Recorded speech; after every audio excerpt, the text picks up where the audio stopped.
নমস্কার বন্ধুরা, দ্য রসনা কিচেনে আপনাদের সকলকে স্বাগত জানাই। আজ আমি ফুলকো ফুলকো ডাল পুরি বানিয়ে দেখাবো। আলুর দমের সঙ্গে দারুণ খেতে লাগবে। তার জন্য আমি 150 গ্রাম ছোলার ডাল আগের দিন রাত্রে ভিজিয়ে রেখেছিলাম, দিয়ে একটা ছাঁকনিতে জল ঝরিয়ে মিক্সিতে নিয়ে নিয়েছি। আর দিলাম এক ইঞ্চি মতো আদা, দিয়ে আমি এটা একটা স্মুথ পেস্ট বানিয়ে নেব। এতে কোনো রকম জল ব্যবহার করব না। দিয়ে খুব ভালোভাবে ডালটাকে বেটে আমি রেখে দিয়েছি। দেখুন ঠিক এইরকম হবে। এবার আমি একটা ভাজা মশলা বানাবো। তার জন্য একটা কড়াই 1/2 চামচ ধনের গুঁড়ো, 1/2 চামচ জিরে গুঁড়ো, একটা শুকনো লঙ্কা, 4টে এলাচ আর 2টো লবঙ্গ আর 2টো দারচিনি টুকরো দিয়ে দিয়েছি। দিয়ে একটু শুকনো খোলায় নাড়াচাড়া করে সুগন্ধ বেরোলেই এটা নামিয়ে ঠান্ডা করে গুঁড়ো করে নেব। এবার একটা কড়াতে 1.5 চামচ মতো সর্ষের তেল দিয়ে দিয়েছি।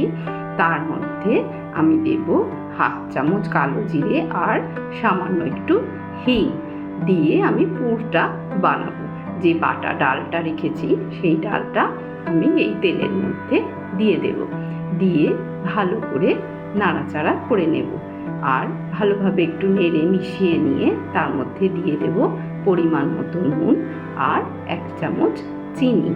দিয়ে ডালের সাথে খুব ভালোভাবে চিনি নুন ভালো করে মিশিয়ে নেব। পুরটাকে খুব শুকনো করে করবেন। এটা লোহার বা এরকম অ্যালুমিনিয়ামের কড়াইতে করলেই ভালো হবে। দিয়ে এইভাবে ভালো করে খুন্তির সাহায্যে করতে হবে।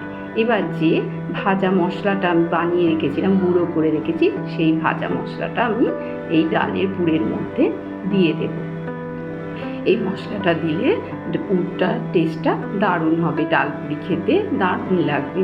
আমার হয়ে গেছে পুর বানানো। এবার এটা ঠান্ডা করে নেব। এবার একটা পাত্রে ময়দা নিয়ে নিয়েছি, পরিমাণ মতো নুন আর অল্প 1/2 চামচেরও একটু কম চিনি দিয়েছি।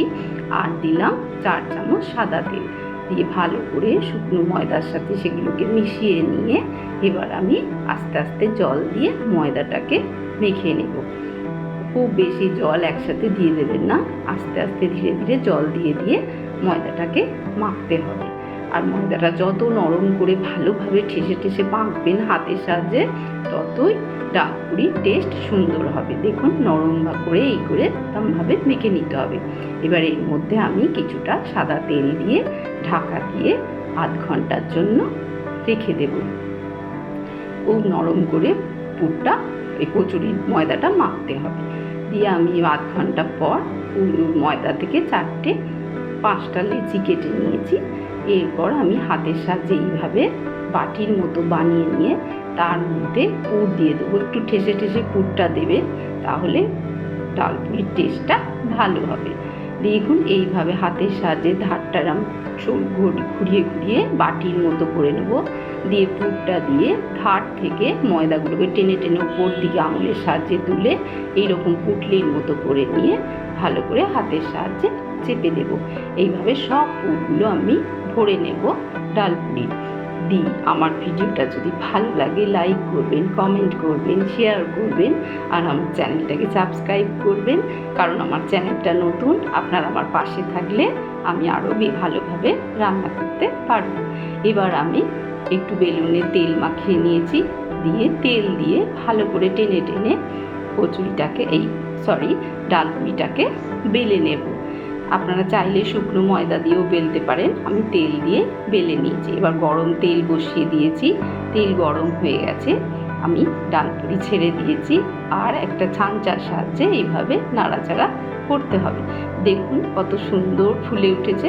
আপনারাও যদি এইভাবে বানান তাহলে ফুলকো ফুলকো ডাল পুরি অবশ্যই বানাতে পারবেন। আমার ডাল পুরিটা ভাজা হয়ে গেছে, এবার আমি তুলে নিলাম। দিয়ে ওই তেলে আমি আরও একটা ডাল পুরি ভেজে আপনাদের দেখাচ্ছি। দেখুন এটাও কেমন ফুলে উঠেছে। যদি এই প্রসেসে করেন অবশ্যই ফুলকো ফুলকো ডাল পুরি বানাতে পারবেন। এবার আমি এটাও তুলে নিলাম। আমার সব ডাল পুরিগুলো ভাজা হয়ে গেছে। দেখুন কত সুন্দর দেখতে, যেমন হয়েছে তেমনি খেতেও হবে। একটা ডাল পুরি ছিঁড়ে আমি দেখাচ্ছি আপনাদের। দেখুন ভেতরে একদম পুরে ঠাসা, আলুর দমের সঙ্গে দারুণ খেতে লাগবে।